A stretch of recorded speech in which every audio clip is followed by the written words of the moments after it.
Amara was a girl of stunning grace, but a spirit heavy with sorrow. She was taken in by her foster mother, Nika, and stepsister, Chisholm, who saw her beauty not but as a weapon to be dulled.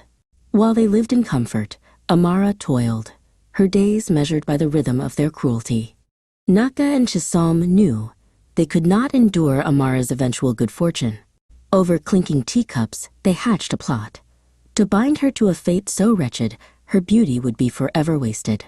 Their choice fell upon Kofi, the crippled fisherman, the poorest, most desperate man in the village. "You are to marry the fisherman," Nika announced, her voice flat and final.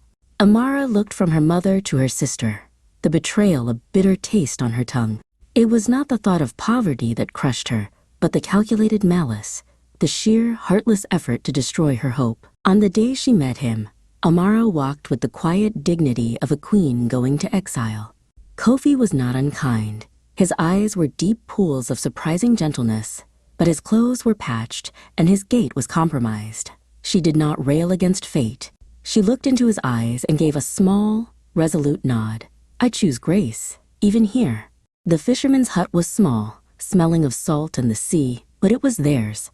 Amara found no demands. Respect. Kofi treated her with a tenderness she had never known, sharing his simple meal, listening to her silence. For the first time, the heavy cloak of fear began to lift, replaced by the warmth of genuine, if humble, affection. That night she asked him, and he told her everything. The wealth, the weary search for a heart unburdened by greed, the masquerade to escape opportunists. "I wanted a love that would choose me for my kindness, not my fortune," he confessed, taking her hands. "And you, my Amara, gave me that love. You chose worth over gold." A week later, a crested invitation arrived, a grand celebration hosted by the elusive financier Kofiofio. Nika and Chisholm assumed Kofi had managed to deliver fish to the event. Amara watched as Kofi produced elegant attire, shedding his rags and revealing the powerful, true man beneath. Nika and Chisholm preened among the guests, loudly gossiping about, quote, poor Amara and her fisherman husband. Then the music hushed. Kofi entered, handsome and commanding, with Amara on his arm, a picture of radiant power. The master of ceremonies announced, "Welcome our host, Kofiofio, and his wife, Amara."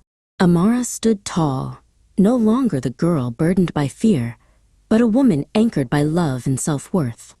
Her triumph was not in the riches, but in the knowledge that she had chosen true kindness over false luxury. Hand in hand,